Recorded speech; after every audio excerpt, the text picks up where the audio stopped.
Hi guys, welcome back to My Steps to Sobriety, my show on YouTube and as a podcast with me, your host, Stefan Neff.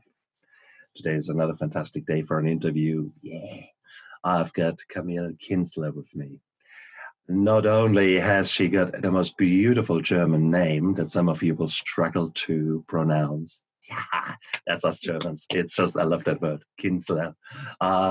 And having said that, she is not just cool because she has got a cool name. She's also quite cool because she's a fellow traveler.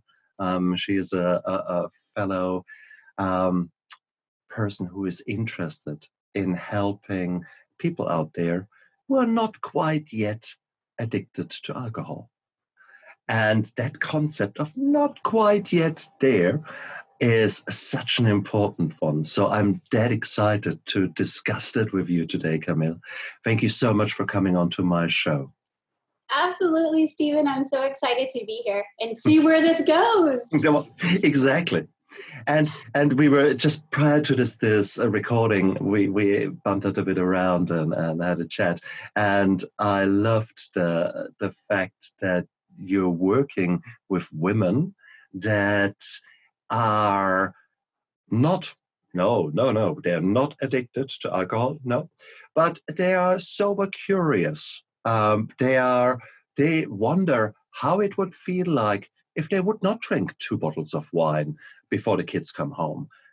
Okay, I'm exaggerating a little bit there, but hey, the reality, what I'm pointing or what I'm leading up to is 95% of the people out there who drink far too much would absolutely deny having any problem whatsoever.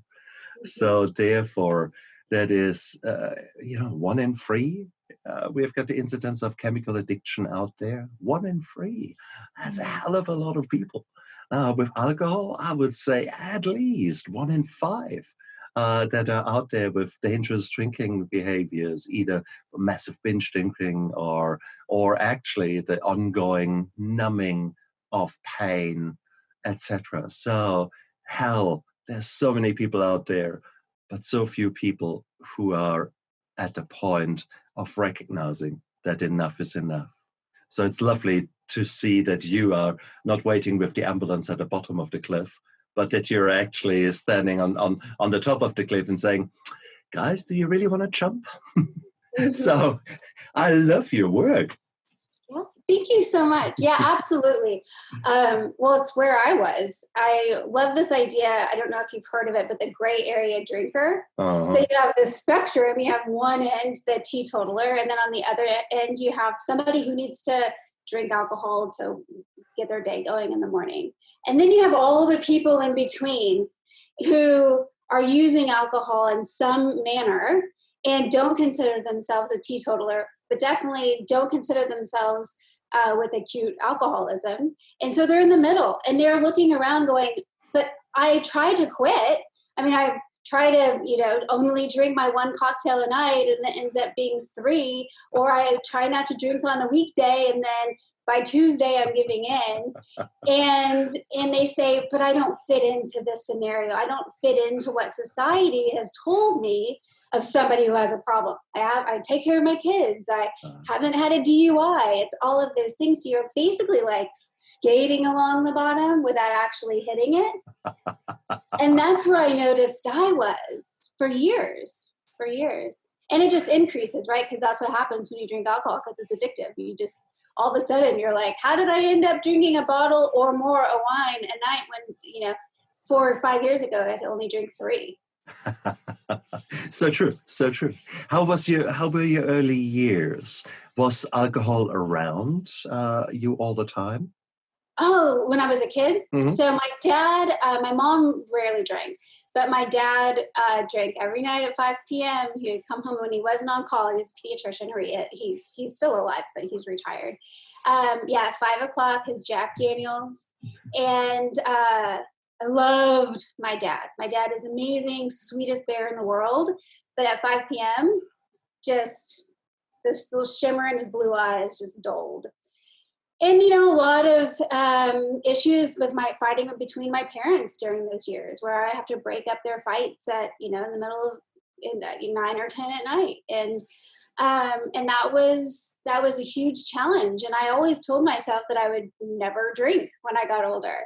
And I didn't actually until I was 18. You know, had a pretty harsh breakup for my high school days, and then started drinking. But that was my boundary. I think we all have these boundaries, and we don't really recognize that we cross them until we have a moment of introspection and reflection. And I noticed that when I had kids, I started drinking more the more kids I had. Luckily, I had two. And I noticed that I crossed that boundary. I was bringing alcohol into the home. So I was repeating a pattern that I told myself my whole life that I would never do. So yeah, so alcoholism in my world, my grandparents drank. It was at the dinner table. I always like to say my whole life for a couple of decades, but even when I was a child, was punctuated by booze. And in all fairness, this is a time, I mean, Camille, we are probably pretty much the same age. So I was born 1966, and when I was younger, alcohol was part and parcel of life. Smoking was still part and parcel of life. It was normal to have a sip of wine or sip of beer when you're with your parents somewhere. It was all just normal. And luckily, we were in a culture where alcohol was actually normalized. And when I say lucky, there was not this kind of massive binge drinking because alcohol will be now closed off, like in the UK, 11 o'clock. That's it, no more drinks or so. No, alcohol was freely available. So therefore, it was kind of legalized, so to speak, and there was no urgency on it, but it was actually deemed to be a positive kind of thing.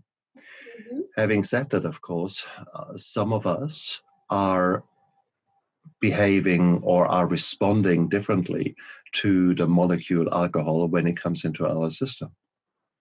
Me personally, I'm a super responder.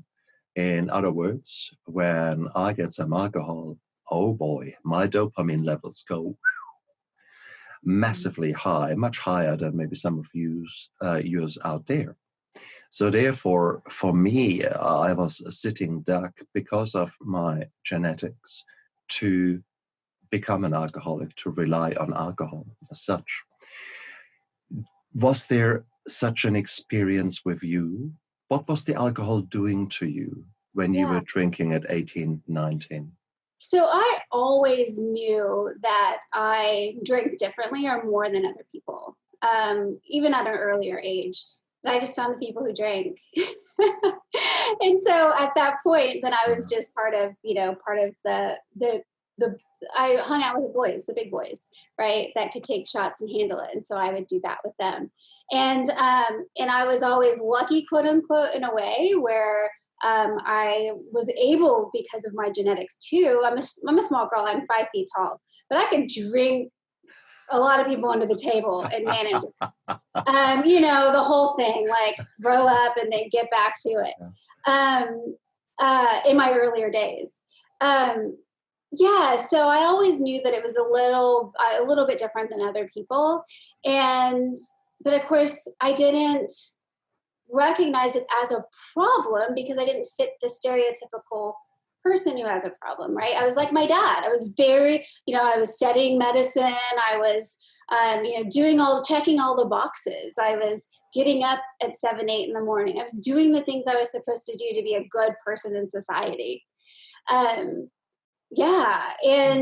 the thing is that alcohol, like in my life when I was growing up, my mom really was upset with my dad for his drinking. So I experienced Al-Anon. We went to Al-Anon as a family. My dad wouldn't ever go. He never went to AA or participate in any of these things. But I learned about this vocabulary really early on too. I saw the movies like Leaving Las Vegas. I was like, that doesn't fit me. And I feel like that is what's so important. Why I do my work is because we don't fit that scenario. 95% of people don't fit that scenario. But we have to be brave to come out and say, hey, who sold me on this? Who sold me true. on the fact that I need alcohol to live, to have fun, to socialize, to connect, to relax? Before we go there, because you've just nailed it, who sold me on that? We'll come to that big time. But before that, I wanted to lose my marbles and forgot now what I wanted to say. See, there's one example where we do a quick, because I've completely forgotten. You triggered simultaneously two important things that I wanted to highlight. And what was the one thing? So you said, what did you say? You said 95. Oh, that's right, high functioning alcoholic. So okay, I'm back where I needed to be. And you're so right, Camille. When it comes to the 95% of people out there who don't fit the stereotype, well, these are what I've called in my book, the high-functioning alcoholics. So I wrote this book, My Steps to Sobriety, and if you guys want to know a little bit more about it, just go out there, get it, because there are heaps of information about alcohol use disorder, as we call it nowadays, what the alcohol does to you, but also heaps of management plans, heaps of action plans at the various stages of where you can be from still broken down and out to starting to put the pieces back together. But one of the chapters in there is called The High Functioning Alcoholic. And that's exactly those people that you have just described to me. These are the people who have not yet got a ticket for drunken and driving under influence. They are still holding a job. They are still married. They are still, and when I say still, they are hovering there just over the brink. They are sort of leaning forward over the abyss and see, when will I lose balance? When will I lose balance? And nothing has happened yet. And that's exactly where I was. That's exactly the person I was. For most of my drinking career, towards the end of my drinking career, I was in free fall.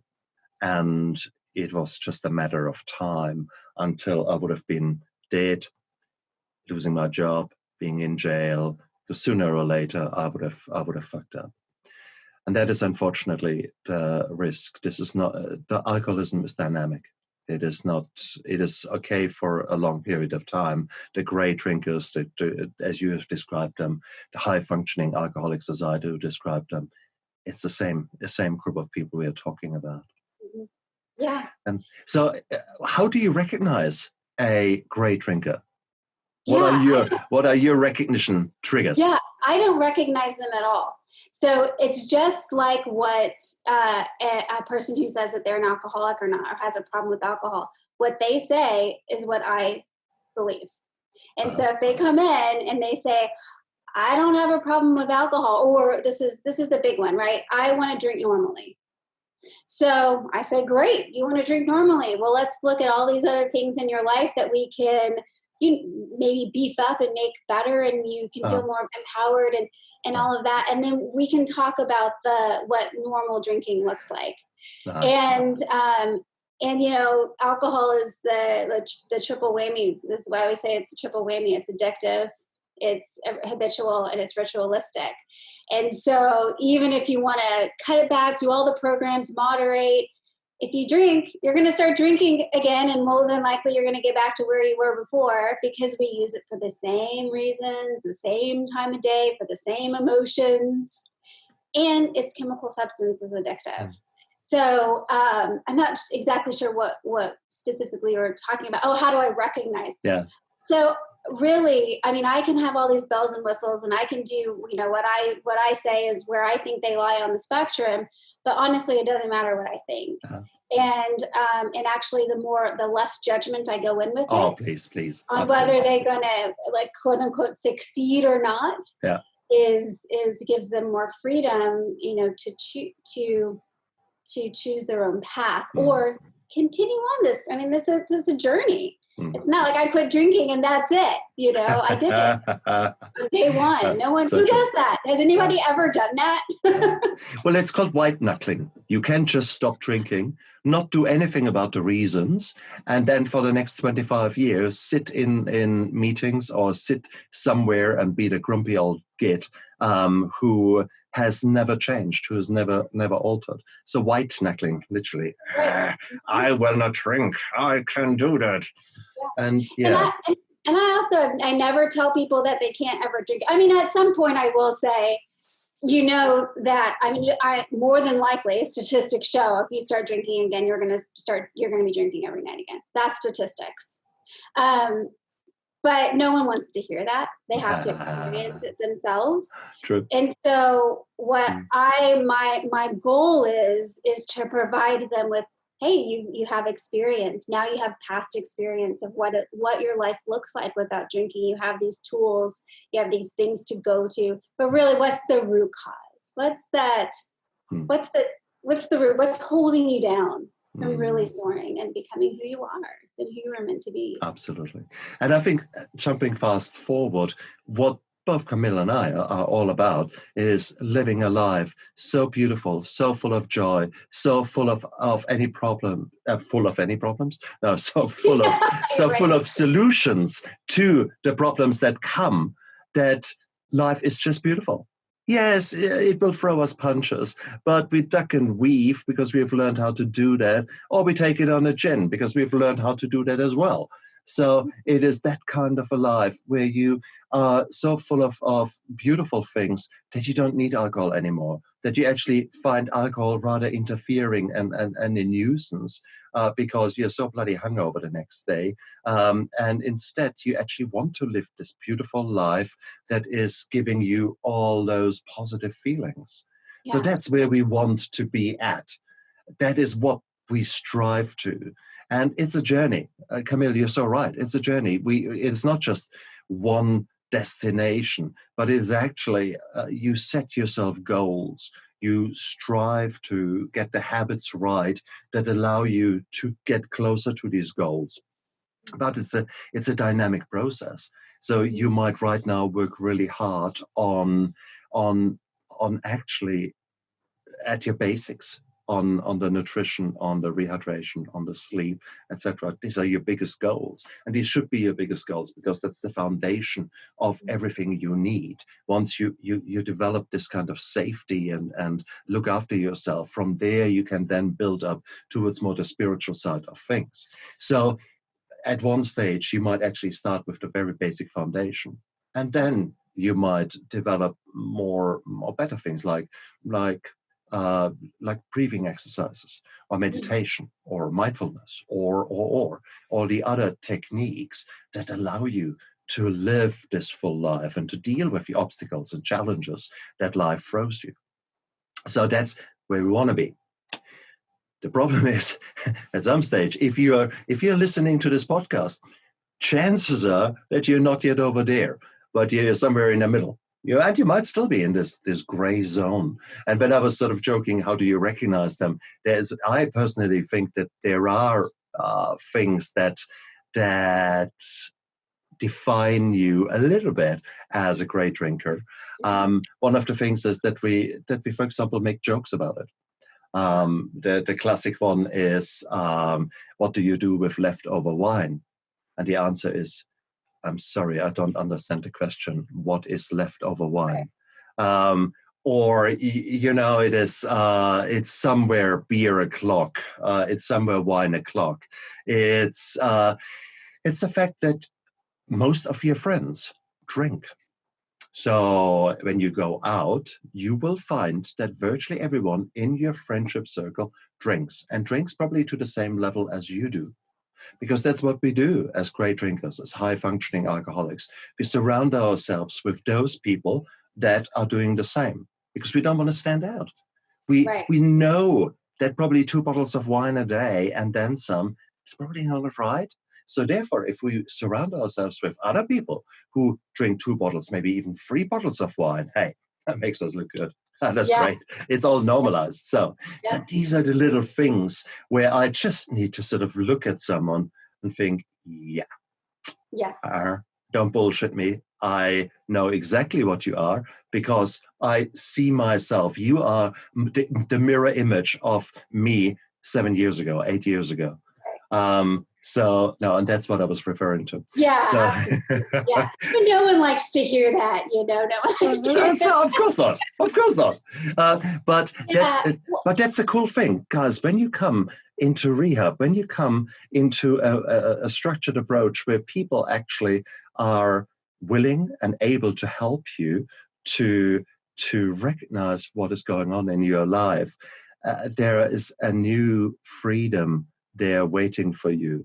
And once you step a little bit back, you recognize suddenly what is happening within yourself, with your emotions, how your emotions drive your behavior, how your emotions drive your frustrations, and all the negative things that then lead you to drink. So once you do all that and you change it and you become that different person, that much better person, and you then turn around and look at some of your friends who have not done that journey, they are still in that gray area, you recognize them from a mile away. And that's what I'm referring to. Yes, you will not like it when you're in that scenario and someone actually holds a mirror in front of your face and you think, oh my God, okay, I don't like that. Because we don't like that. We don't like pain. We don't like that. We want reward and we want it now and lots of it. And that's why we're drinking. Yeah. Yep. Absolutely. And the thing, to touch on what you're saying about the friends, you hang out with friends who maybe drink the same amount as you do. When you stop drinking, those friends tend to disappear or it changes. And I think that it's my dearest, dearest, dearest friends that I absolutely love. And when I see them, we live in different cities now, but when I do go back to the city to see them, that it's changed. It's different. The dynamic's completely not there. And I absolutely see myself in them. I was exactly where they are or where they were. Yeah, where they are right now. And and we just or on the phone, catching up on the phone, and I'm like, all right, she's a bottle in. But you think you're hiding. You think you're hiding it so well. No, no, I did not. Please. And I make, honestly, if you think about it, if you want a test to know if you are a great drinker, which means basically you're drinking probably a bit too much, and listen to the following words and see if you recognize yourself. When I was this high-functioning alcoholic, I was a very, very busy man. I, in the morning, tried to hide that I was hungover. Then during the day, I was sort of thinking about the alcohol, and I was thinking when I would buy it, how I would buy it. Then I would go out, buy the alcohol, but I would hide buying the alcohol. So I would go to different liquor stores, make sure that they don't recognize me too much. Then I would hide that I have the alcohol. Then I would hide that I drink. Then would hide that I'm actually drunk. Then I would pass out probably, and then it restarts like a bad version of Groundhog Day. Does it sound a bit familiar, guys? I was busy. I was so busy hiding. But so if that is sort of triggering a bit of a bell and you quietly say, okay, then maybe it's time to admit that, there could be another life out there. There could be a life that is different, where you don't need to hide anymore. I think that was the coolest thing for me, to actually stop hiding and stop lying to myself and stop the guilt and the shame and stop the embarrassment. Wow. When that was all gone, I didn't know what to do with myself. And I think that is such a beautiful thing. Do you? Yeah, and I think that when you're talking about that, so when you're looking at the gray area drinker, so maybe taking it down the scale a little bit, then it's actually how much time do you spend thinking about drinking? So you might not be hiding it. You might not be at that stage, but you're thinking about drinking all the time, or you're recovering from drinking and really looking at that piece. like the whole thing where you quit every night and start again quit every morning and you start again every day at 5:00. And really looking at what time of day do you think about, hey, is today the day I'm going to drink alcohol? Am I going to get to? And then you get that zing of dopamine, which is crazy that alcohol is one of the only substances that we can think about it and it can give us that dopamine rush. So Yep. when I quit drinking, my husband kept drinking. And I could tell when he wanted to go to a restaurant because they had good beer on tap because of the way that his energy changed. It was fascinating. I was like, you want to, and he wouldn't admit it, but yeah. Oh, it is what it is. I mean, that is what we are, isn't it? Your friends, when you changed and when you personally made the choice of no longer drinking, but then more importantly, when you actually started developing yourself into a life coach, into working with people that you felt could do with your help stopping drinking. What did your old friends say? Were there old friends that actually sought you out and tried for you to help them? So one of my best friends, actually 2 or 3 months after I quit drinking. And actually just recently, she started drinking again after almost 2 years with COVID and her job that she had, I guess it just broke at some point. She's in a different city than I.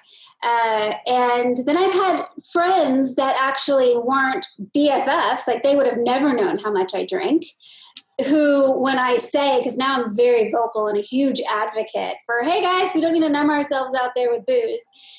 People will come and they'll find me and then want to work with me or just have conversations. And I'm all about that. I love talking about all things boozy and non-boozy. So yeah, absolutely. I've had people who more of were acquaintances or people I knew in my past lives who have come and found me because it's so common.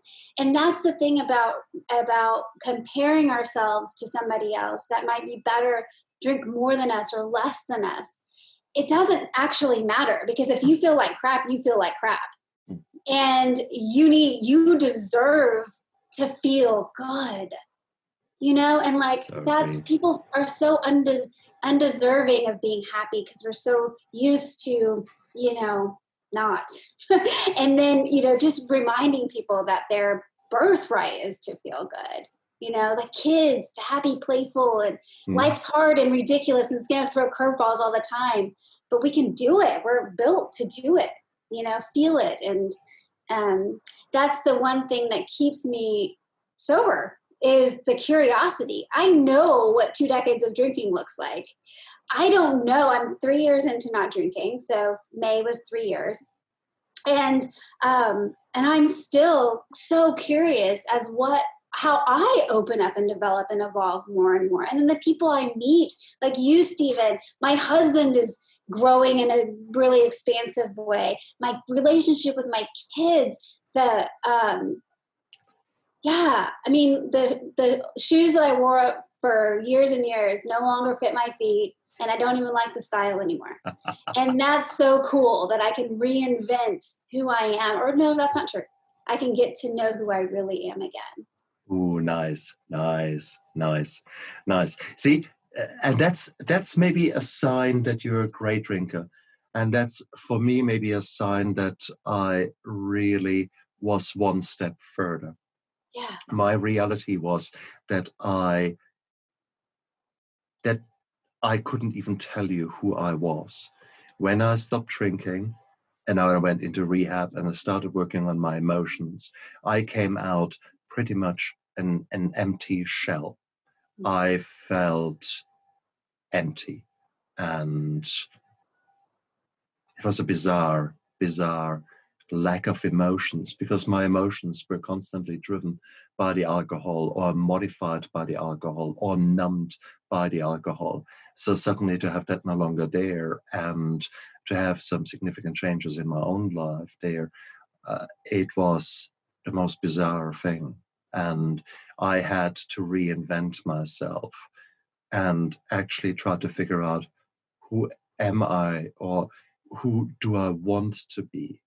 Because I couldn't answer you, who am I? There was no one in me. I had defined myself as a doctor, and I had defined myself as a person under the influence of alcohol. And once you altered that balance, wow, this was weird. But then again, as far as I see it, I started with an empty slate. I started with an empty canvas on which I could paint whatever I wanted.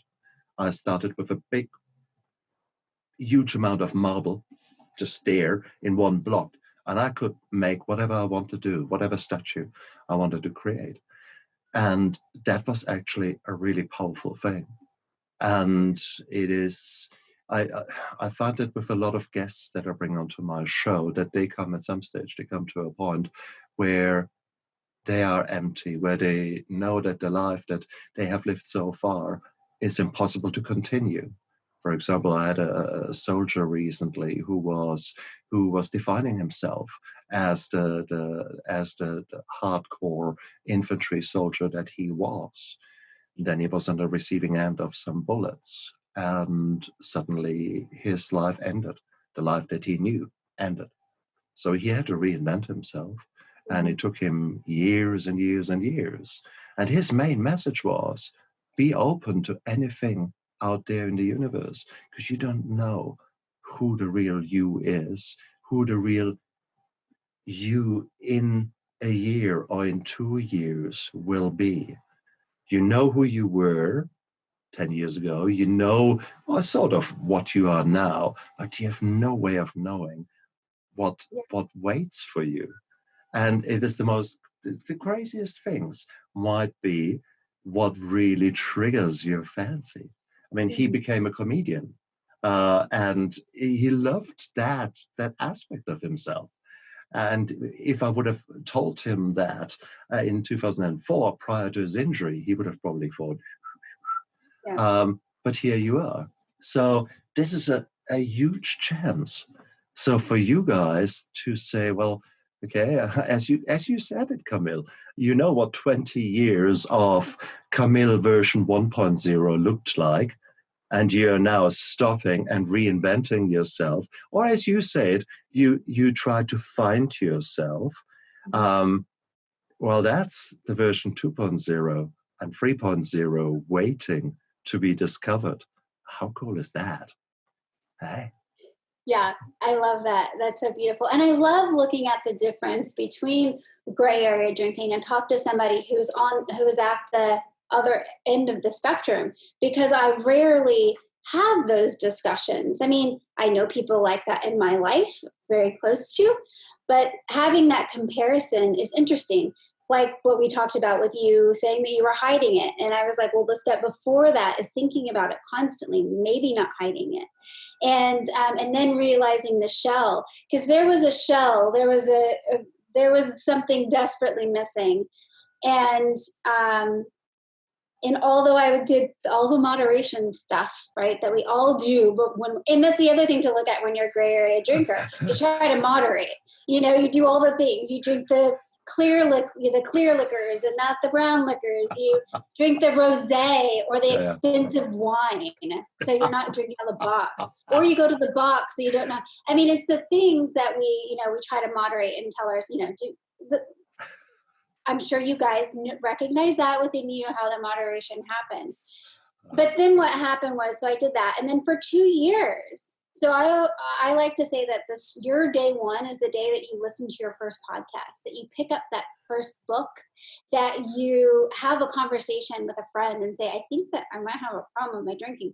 That is your day one. That's when the journey begins. And then what you're doing is you're gaining knowledge, you're gaining power, you're changing your subconscious beliefs around alcohol.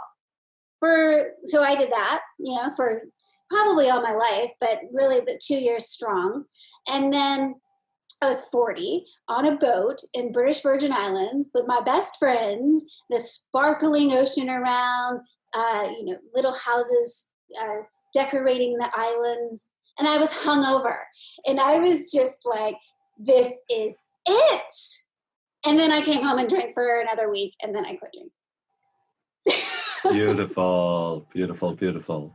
Well, yeah, if I, oh God, I don't even want to go there in my mind to think how many days I've wasted being hungover, how many beautiful experiences I've wasted being hungover, many Christmases when it came to unpacking the gifts with the children, I was hungover as hell from the night before, things like that. So I really have to say yes. I still recognize myself in these words. And if the same if is for you guys out there, then just accept that this is what happens. This is where you are at right now. There is no need to be feeling guilty, embarrassed, or ashamed. Just take stock that this is where you are right now. And there are damn good reasons why you have been drinking. There are damn good reasons why you may wish to continue to drink. Mm-hmm. But this is a journey, and this is a journey where you may find soon ways of exploring why you drink and what is driving you, and maybe do something about these things. So, Camille, I love your approach that you don't necessarily focus on the alcohol, you focus on what a life could be. And I think that is a beautiful, beautiful approach. And many actually recovery approaches work along these lines rather than starting with, I'm an alcoholic. They start with, I see myself as this beautiful, magnificent being down the line, and I'm just not yet there. So you focus on the beauty, rather focus then on the negative things. And there's room for both. I think there are times when you need to be brutally honest with you, and that's what you do in a 12-step program. That's where you come in step 4, where you draw down the tables, where you put down the things on paper, where you actually write down your resentments, your fear, your anger. You write down everything and then figure out, okay, so these are your emotions, these are your reactions. Why are they? So I'm really pissed off with Paul because Paul stole some money from me. And that's how it made me feel. Okay, well, that's cool. So this might be one example. And then once you have written sort of a list of all that down, then you work on other things. Then you come back to that list and say, well, okay, so fair enough. So there are certain things there where resentment is probably quite right. Paul stole money from you. But there might be the next line down. There might be Mary. I'm really pissed off with her because she made me feel so bad during that and that row.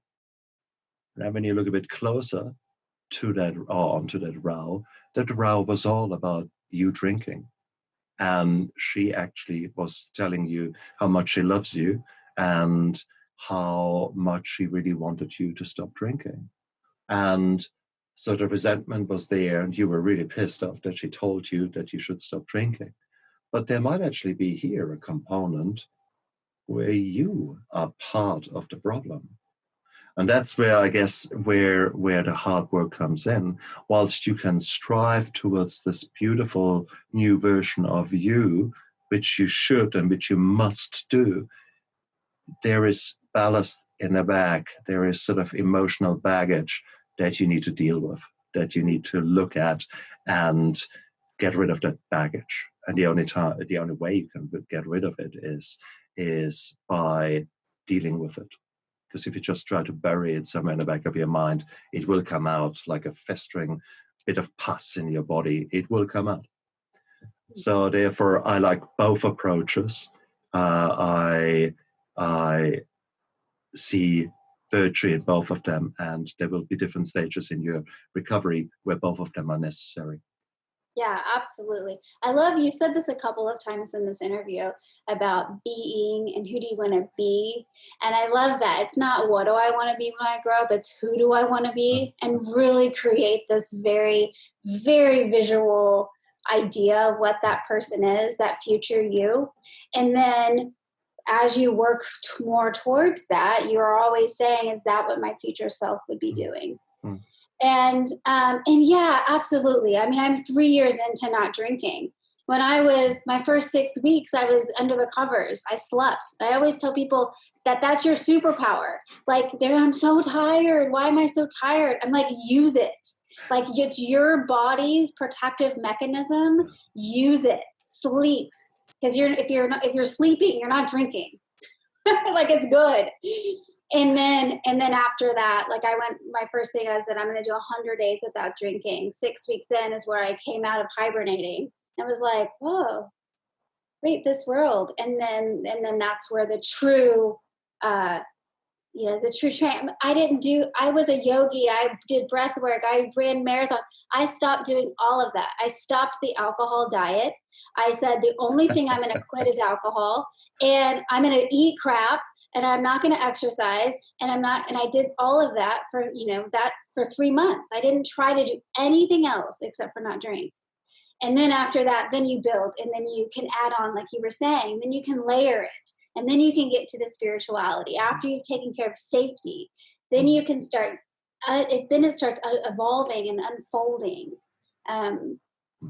Yeah, absolutely. But I love how you keep saying that being, and then of course we have to look at things that are really, those things that really have hurt us, and also recognize that everyone has 100% responsibility. When I hurt your feelings, I have 100% responsibility for that, and so do you. So, It takes two to tango. Yes, so right. Let me alter our dialogue a little bit here, because earlier on there was a moment when you were phrasing it in a wonderful way, how the environment plays a role, and I'm talking a bit around the subject. I might as well come to it right now. Ultimately, we are fighting a $1 trillion industry that want us to drink. It is only because you're paranoid doesn't mean that they are not out there to get you. Okay, so when we're talking about alcohol, when we're talking about the reasons why you're drinking, there is a huge amount of manipulation going on. Most of us don't recognize that. You might have heard about the subliminal things that people tried in advertising in the 80s, where they did in every 24th frame in the pictures, they would put a picture of McDonald's or of Coca-Cola or whatever in there. And then the end result was a 30% increase of sales of McDonald's or of whatever it was afterwards, after you left the pictures. Now, people found out about that and got really pissed off with that. So the advertising industry got a little bit more clever. Nowadays, you would say, come on, we are so knowledgeable that there is no way that anyone can manipulate us. We would see it a mile away about that. If you watch Netflix, what do you think? How often do you see someone drinking alcohol or using alcohol or having alcohol in the hand? Every minute. So it depends on what you watch, but on average, every 3 minutes that someone is actually using alcohol. And we know that officially there is no alcohol advertisement allowed in certain television series or in general in television. The reality is that it seems to be, if you analyze really the drinking behaviors of the heroes on Netflix and of other production companies, there seems to be a certain tendency.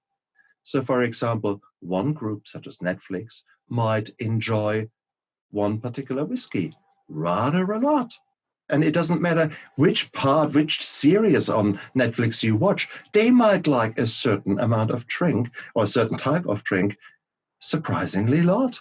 And then you look at other production companies, and funnily, there's no whiskey to be seen, but they all like a particular beer. Funny that is.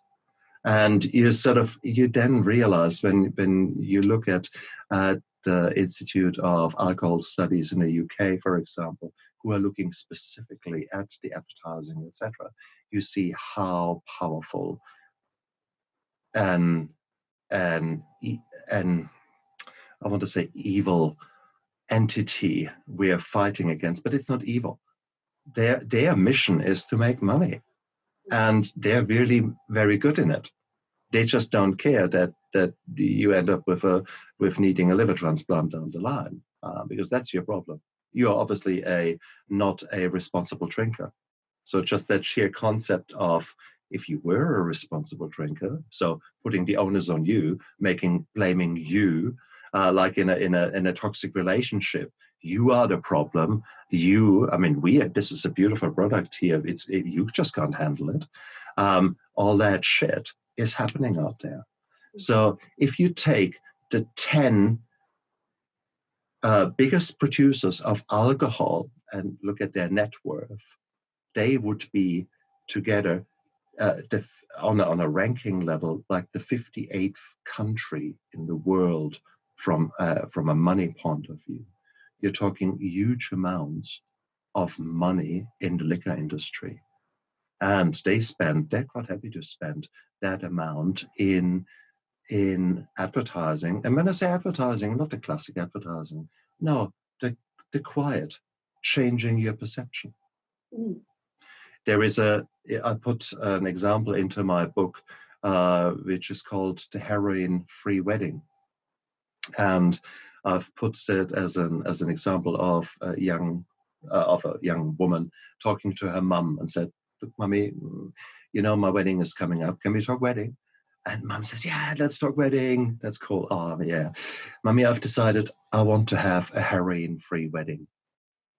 And Mum just loses it. "Oh my God. Why do you say that? Have you started using? Don't you know that there are 18,000 beautiful souls losing their life with our heroin epidemic every year in the United States? Are you nuts?"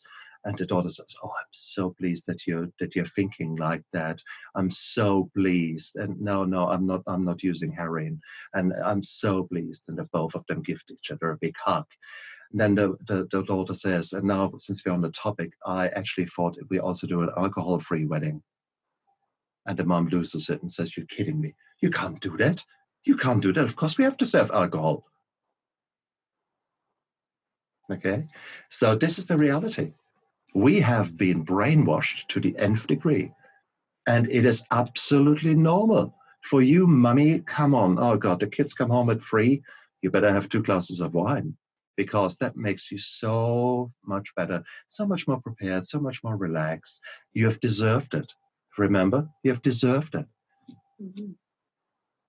Again and again.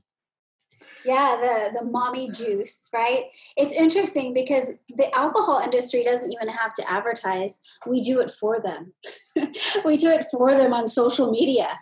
We are the ones, cheersing our drinks, and during this pandemic that we're going through, you see, the Zoom meetings with everybody with their cheersing their wine. You're missing out. This is what we get to do now. We get to drink in our jammies all day, and we've normalized it for the industry. But you're absolutely right. It's a huge money production. In the 80s, they started marketing towards women because they recognized that there was this huge mass population of people that they're not touching. So they created those alco pops, like Zima or whatever the equivalent. I don't know if you guys had Zima. But these, so then women got into to drinking alcohol more. And then now if you go to the grocery store or a bottle shop, you see all of these wines, these labels that are advertised towards women, pink with beautiful lettering and pinkification, it's called. Yeah. It's nuts. Absolutely. And this is interesting because remember when I was talking about that 6 weeks of hibernation, and then I woke up and then I started saying like, wait, what's going on? Oh, and then learning. And then I said, oh, what, you're selling this to me? It was like it's exactly what happened when I found out about sugar and what they put in like sodas and in chips. And I was like, oh, they're produced in a lab, so then I'll eat more. Oh, wait. Now I'm on to you. And so once I started really getting there, like, you are trying to keep me numb. You are trying to keep me addicted. You are trying to keep me at status quo. No, we're more than that. We're better than that, as humans.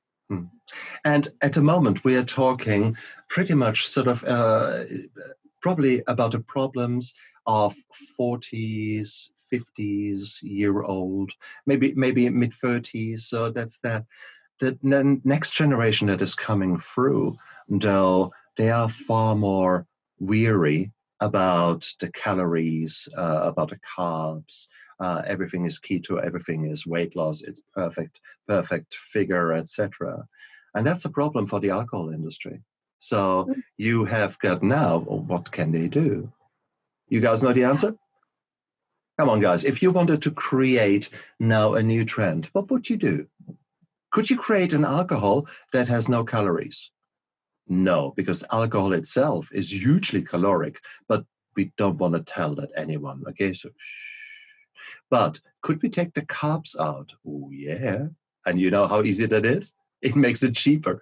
You just take water, you carbonate it, it's a bit of carbon dioxide in there, then you put some flavors in there, and then you put alcohol in there.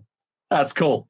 It's called Alka-Seltzer or hard seltzers. And that's at the moment going up in their costs because it's cool. You can go for your run. And then don't forget about the carbs. There's no, you can stay slim, have your hard seltzer. And you think, what?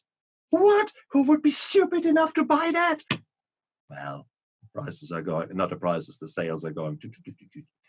And it is perfect manipulation of the masses. Guys, but no one tells you that. And unless you look out for that information, it's all subconscious where you're getting manipulated. And it's amazing. It's amazing. God. Yeah. So it's interesting because remember the gray area drinker with moderation, that is one that I've heard a lot recently is I'm just drinking hard cider because hard sparkling, the seltzer. And that was, now I'm like, now I'm at that stage where I'm like, that wasn't in fad when I was drinking, which is the weirdest thing to ever say. Because they say it's less alcohol, like percent alcohol. Yeah. It's 5%. I was like, that's not nothing. That's I'm like, what are you talking about? That's an alcohol beer. I think that lager beer is 5%.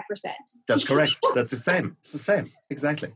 So you were sold that this is less alcohol percent than a regular drink. I'm like, anyway, it is. That's so interesting. It's absolutely out there. So guys, I guess to a certain degree, I've given you a little bit of an excuse here, and just take it for what it is.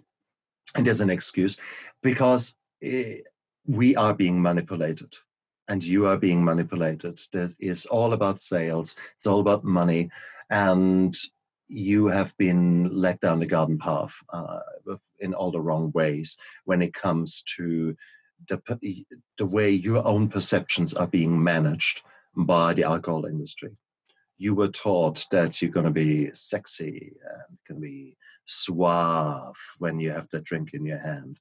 Turns out when you actually slubber and vomit over yourself, you tend not to be as suave, okay? Just pointing that out to you. But bottom line is, it is what it is. Accept it for what it is. You're fighting against a huge $1 trillion industry. But coming back to where we want to be, and the question really is, who do you want to be? Are you really happy where you are right now? Are you really happy in your life? And if yes, brilliant. I'm pleased for you. I really, really am. If this is an honest feeling that you have. But the sheer fact that you're listening to that podcast makes me wonder if your honest feeling is really so honest. So I think it is, we all can improve. Some of us can improve a lot. And there was a time in my life when it could only go up.